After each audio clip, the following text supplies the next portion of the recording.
Dans ce tutoriel, nous allons voir quelques astuces permettant de sélectionner très rapidement à l'intérieur d'une plage Excel. Quand on sélectionne dans Excel, généralement, on est amené à tracer un rectangle, depuis une cellule qui va marquer le début de la plage, jusqu'à une cellule qui va indiquer la fin de la plage. Ces deux cellules, diamétralement opposées, permettent d'ailleurs d'identifier la plage. Il s'agira ici de la plage D5, c'est la cellule à partir de laquelle nous avons commencé la sélection, donc D5 F11, puisqu'il s'agit ici de la cellule où nous avons terminé la sélection. Il faut savoir que lorsqu'une sélection est faite, une cellule semble ne pas être sélectionnée. En réalité, elle est bien sélectionnée, elle reste en blanc simplement pour indiquer que cette cellule a un rôle particulier, il s'agit de la cellule active, à savoir la cellule qui est également référencée dans la zone nom qui est ici en haut à gauche. Il est possible à tout moment de modifier une sélection. Vous pouvez l'étendre ou la restreindre. Grâce à la touche majuscule, que je maintiens enfoncée, si j'utilise la flèche droite, je vais étendre ma sélection à chaque fois d'une colonne. Encore une fois.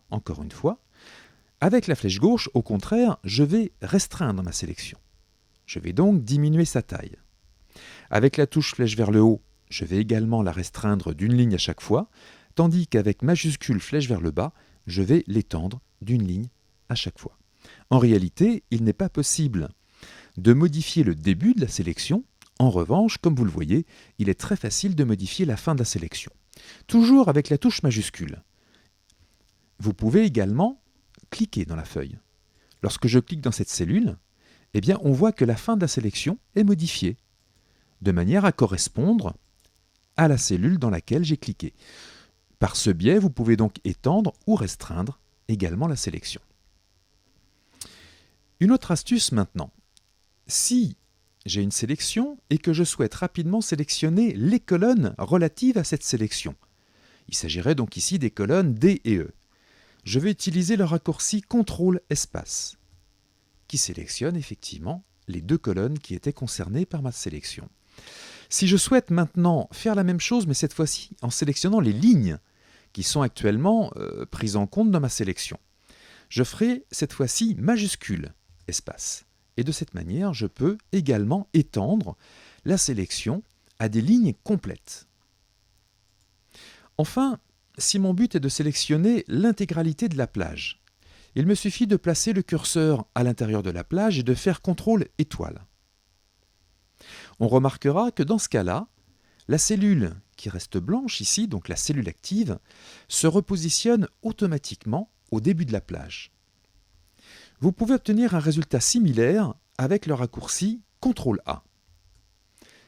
Dans ce cas, petite différence, vous remarquerez que la cellule active n'a pas changé de place. Elle reste là où mon curseur se trouvait au moment où j'ai utilisé le raccourci CTRL-A. Attention toutefois, une autre petite différence existe entre CTRL étoile et CTRL-A. Par exemple, dans la situation suivante, mon curseur n'est pas à l'intérieur de la plage. Il s'agit simplement d'une cellule vide. CTRL étoile, dans ce cas-là, ne produit aucun résultat, tandis que CTRL-A va sélectionner l'intégralité de la feuille. Une autre astuce pour sélectionner l'intégralité de la feuille est de venir cliquer ici, dans le coin supérieur gauche, dans l'angle formé par la ligne d'en-tête ABC et la colonne d'en-tête 1, 2, 3, 4. En cliquant ici, vous pouvez également sélectionner l'intégralité de la feuille. Une autre possibilité pour sélectionner.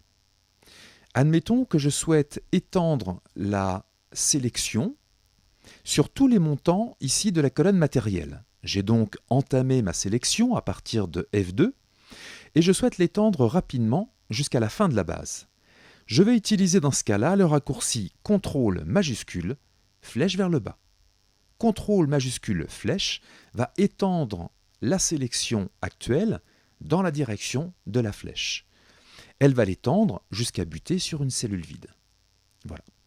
De la même manière, je peux souhaiter sélectionner, à partir d'une sélection de départ, jusqu'à la dernière cellule vers la droite. Dans ce cas-là, je vais utiliser CTRL majuscule toujours, flèche vers la droite.